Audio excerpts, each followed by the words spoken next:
Hi, it's Julie here from Do Business Like a Woman, and I am doing a Facebook Live today.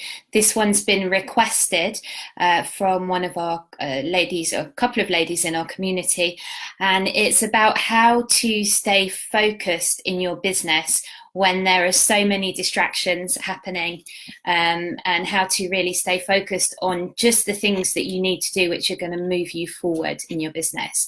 So, it's a big topic I discovered as I was writing this up, and it's an interesting time for me to be addressing this topic because as you know, my brand is Do Business Like a Woman, and so I'm very much into working with cycles in my business, working with my own feminine cycle, as well as the cycles, in our world, in our reality. And the truth is, I'm just about to come onto my moon time, which, means I'm going to have my period. And so it's probably my least focused time in the month. However, I felt really called to come on and talk about this topic today. So I decided to meet that call, and I have some notes. So we'll get stuck in and we'll see how it goes. But yeah, typically for me, my most focused time is kind of right after my period, when I get that surge of energy and it's like a fresh new cycle, and I'm more in my masculine doing energy, and I tend to be very focused at that time. Then, towards the end of my cycle, as I come into my period, I'm winding down a little bit. I'm a little bit more reflective. It's a good time for writing blog posts. It's a good time for being quiet, reflecting on my business, perhaps planning the next stages.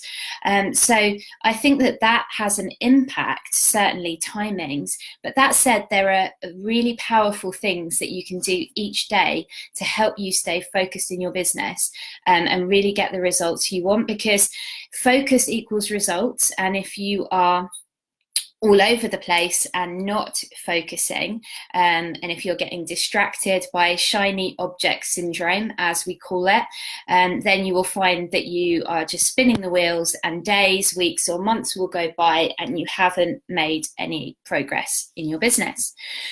So I just want to say, I've told you where I am in my cycle, the time of the month. I've got a bit of a cold as well, so I'm not feeling super on the ball, but I have got some stuff for you today. So let's get stuck in. So first things first, you need to have your priorities super clear.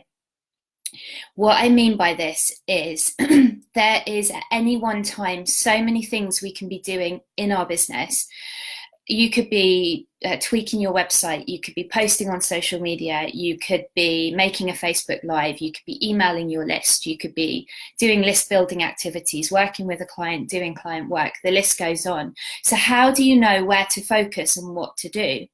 So this is about really narrowing it down and prioritizing only the things that will absolutely move you forward, the things that if you don't do them, your business will not move forward. Now, I actually have a little list that I keep, hopefully it's to hand, in my desk drawer here. It's just on a bit of paper, but it literally lists the important things that I have to do to move my business forward. And it has on it just a very few items, but it has big picture vision and strategy, marketing and sales, content creation, and then I've got, how many times a week I'm going to create a piece of content, whether it's a Facebook Live or a blog post, delivery of service, including my coaching with my clients and my online business manager service, developing joint venture relationships, and then speaking, teaching, writing, course development, and writing my ebook. Those are the big important tasks that have to get done. Now, obviously there's a lot there, and I can't, again, be doing all of that all the time. So again, it's about narrowing down to what is the very next step? What is this week about? What do I need to do this week? What do I need to do this month? And one of my mentors has a really good system where you take your notebook and you literally just divide a page up and you create basically a sort of a calendar on your page, a grid, one square for each month, so January, February through to December. And you literally write in, only do it for the next 3 months because we can't really see the whole year ahead, but write in what the focus of each month is going to be. So, you know, for example, this month for me would be putting out my new coaching offer and then building my email list. Those are my 2 focuses for this month. And that is plenty, because within that there are certain tasks I have to do in order for those things to happen. And if you're working with a coach, which I highly recommend, then you can dig into this with your coach and work out exactly within that what are the actions that you need to take on a daily basis to achieve those outcomes. So, for example, if your priority now is list building, then what actions do you need to be taking each week to build your list? Do you need to be creating videos with a call to action for people to get on your list? Or do you need to be creating your next freebie and creating the landing page? What is it for you? And you write down those exact specific actions that you need to take that will move you forward. And what I do is I do this each week, every single week, so that I know what actions I need to be focusing on that week, and I don't get distracted, because we only need to open up Facebook and there's a million different things we could be doing. Shiny object syndrome, you know, do this marketing, take this course, whatever. And it's so easy to get distracted. But when you get super clear in yourself, where you're headed, so you need to know your business model. What are you creating? You know, are you creating a course, or are you looking to provide one-to-one services? What is it? Excuse me. And then reverse engineer it from there. So what are the actions you need to take each month, each week, each day? And when you've got those key actions, you need to be doing those first and foremost before you do anything else. So, you know, it might be that you've identified that you need to create your freebie for your list building, and you need to create a video with a call to action. So then do that first. Don't go and tweak the website. Don't go and post in their Facebook group. Don't do all these other things. Do those important actions first, because what I found with my clients and myself is that oftentimes we're putting off the most important things. And I believe it stems from fear. You know, Marianne Williamson says that our greatest fear is not that of our failure, and I'm sort of, you know, botching up the quote a bit here, but it's our greatest fear is of our success, you know, our most powerful selves. So that's interesting. So where are you holding back? And actually, in you procrastinating and not doing the things that will move you forward, it could be based in fear. So that might be something to look at. But just prioritizing those few things that you have to do, getting them done first up in your week. That's what prioritizing means. And then if you've got time, you can do all the other stuff, right? But all the other stuff is not important. It can feel important. It can feel urgent. And this is where prioritizing our own businesses and really valuing ourselves, it's like saying, yeah, my business and what I'm looking to achieve is important. And I'll share very openly, you know, I have this still where I struggle a little bit between delivering client work and then focusing on my own business, because obviously I need to fulfill my promises to clients. I need to be coaching people. I need to be delivering the client work, you know, within deadline and to a high standard. But I also am very committed to moving my own business forward this year, and that involves time and energy and prioritizing my own business, marketing my own business, creating the course, creating the coaching programs. And so I have to find a way to balance that. And so that brings me on to tip number 2, which is use your calendar, right? Now, I know there might be some resistance to this, like, oh, but I'm a freedom person. I love to kind of flow and have freedom. And I love that too. Like, I'm all for flow. But what I have found is that when I calendar everything, it gets done. If I don't calendar it, it doesn't get done. So my iCalendar literally has like walk the dog, you know, have a shower. It has client work in there. Then it has Do Business Like a Woman marketing and content creation. And my each day is actually split out like that with every single appointment in my calendar. And that works for me if I do that. And it's got yoga in there, it's got my workouts, it's got Rosie's walks. If I do that, the stuff gets done. And there's a second or a third strategy, I should say, that fits in with that. And that is each day, when you sit down at your desk to work, you need to have a list of exactly what you're going to be working on that day. So this comes back to those priorities, but you never want to sit down at your desk and just start working without having like a to-do list for the day. And not only a to-do list of the things that you are going to accomplish, but the order in which you want to accomplish them. And you don't want to put too much on there. What I do is I always have less than like 10 items, and that includes like business stuff, and it will include like walk Rosie, have a shower, what those kind of things too, right? But then what I do is I actually number those tasks like 1 to 10, for example, with number 1 being the most important thing that I need to accomplish, so that's going to happen first. So not only do I sit down knowing what I'm going to do, I know what order I'm going to do it as well. And this has been a game changer for me. And when I do this, it gets done and my business moves forward, and the up levels happen, and everything that needs to happen.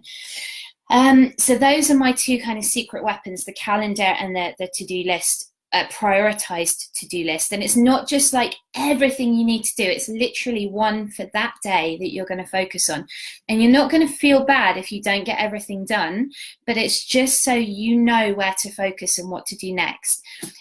Next tip is I will work for like an hour, maybe an hour and a half tops, but preferably an hour. Then I'll stand up, have a little break, do something energetic, have a dance break, whatever, to keep my energy high. Or I'll go in the garden with Rosie, I'll do something. So I'm not sitting at my desk stagnant all day. I'm literally keeping that energy going. And I recommend that you do the same. This will keep you fresh throughout your day, and it will keep you motivated and on track. Otherwise, we can really run out of energy. In terms of the prioritized plan that I said, the daily plan, I quite often do that like the day before. So it's like my last task on my work day. Or if I haven't done it the day before, the night before, I'll actually sit down first thing when I come to my desk, and I'll do that before I'm even opening my emails or doing anything else. Because as soon as I'm opening my emails, I'm in reactive mode. So instead of my priorities, I'm actually then reacting or responding to everyone else's priorities, what they want me to do. And you don't have to do that. Like, however urgent it feels, someone else's agenda, the world's not going to crumble if you wait and you prioritize. And you have to prioritize the things that you've listed first. They get done, then you can get to your emails, you can respond to those and respond. Have a specific time for your emails. So a couple of times a day when you check and respond to those, you give it your full attention, your full energy and focus, because your clients and your people deserve that too, right? The other thing, and I talk about this a lot, but it's worth reiterating here, is marketing. Because when we get busy, what I find with us female business owners is marketing is often the first thing to go. So I always talk about picking 2 marketing strategies or 2 client getting strategies. If you're brand new and you haven't got any clients yet, I always recommend in-person networking, because it is the fastest way, in my opinion, to get clients. Then I recommend you choose one online strategy as well. Now, whether that's LinkedIn, posting in Facebook groups, doing Facebook Lives, whatever it is. Now, it may be that you can handle another one as well, like that's not too much for you. But what I typically find is if we take on more than 2, and certainly if we take on more than 3, it tips us into overwhelm and we don't do any of them well. And I don't want you to do that. So if you're having problems staying focused, pick 2 marketing strategies that work for you and just feel like, yeah, they're in your zone. They're in your zone of genius. They're pleasurable to you. And do those. And don't feel guilty about not doing all the other stuff. And don't get distracted on Facebook by the next kind of hot marketing thing that you need to be, or that they say you need to be doing. Because trust me, most of them are like a fad or a phase, or um, marketing essentially is about finding the people who want to hear from you and sharing your message and sharing value with them. And it doesn't really matter how you do it, other than pick something that works for you, because if you hate it, you won't do it when you get busy. So that's why I pick 2 strategies that work for you. Next thing, really important, have a spiritual connection practice. So mine is that I sit down every morning, first thing when I get up, with my cup of tea or my hot lemon and water, and I just sit quietly. Sometimes I meditate, have my journal in front of me, and I just have contact with God, the universe, whatever you believe in. If you're atheist, you can just literally sit and have some quiet time. But for me, it's about connection. It's about communicating with God, getting the download, what is meant for me today? What would you like me to do? What are my priorities for today? And also, maybe sometimes journaling or asking the universe, well, this is what I would like help with. Can you support me with this? Right? But it's having that quiet time. It's allowing for the download, because so often we are just stuck in our heads and we're detached from our bodies. We're not embodied at all. We're not, in our Western culture, we're not feeling, we're not grounded and present. And we're just spinning around in our own heads with our own goals and, what we think it has to be. And oftentimes that's not even aligned. It's not even in alignment for us. So this quiet time, this connection time is so important. So I want you to make sure you have that, even if it's just 5 minutes a day. It doesn't have to be in the morning, but there is something very sacred about the morning time. So make sure that you have that connection time for yourself and that you're open and listening. And that way you're not just busy, you're not just taking a bunch of actions for the sake of it, but you're taking inspired action. I remember a boss I once had, and he was always so busy, so in urgent action, but nothing really important. He was just stuck in reactivity mode, and nothing really important ever got accomplished. And sadly, he did burn out, which actually is not at all surprising to me. So I share that just as a sort of warning, really, of what can happen if we just are so in our heads and ploughing on ahead, trying to be focused, but not really being present, connected in, or grounded. Sometimes it's appropriate as well to really take a break. So I did this over Christmas. I took 10 days where I didn't interact with my business at all. And this is like a first for me. I haven't done this for a really long time. And I consciously did that. And I switched off, and I literally didn't read any emails or anything. And what this does is it allows us some reflective, introspective time where we can just really be ourselves and be available for the downloads and what's next, and the spiritual connection. Because without that space, we are just doing machines, right? And so building those times into the year, into the month, into the week, and allowing for that. And then when you come back to your business and you work with the strategies I've given you, the masculine structures here that I've given you, you can find yourself really, really focused and really productive, and taking those key actions that will move your business forward. So let me know how this all lands for you, and whether there's anything in here that you can use. As I say, it works for me really well. I think that it can work for you too. So go ahead and let me know in the comments which of the strategies you're going to be using. And also share if you have something else you do, or another strategy or tip for staying focused and avoiding shiny object syndrome. Thanks for being with me today. I love you all, and I wish you a very happy new year, and I cannot wait. I have a feeling that this year is going to be big for all of us in the Do Business Like a Woman community. We are up to big things, and we are up leveling, and I am watching my clients begin to create such amazing things in their businesses. I invite you to come along on the journey with us, and let me know how things are going for you. Lots of love. Bye-bye for now.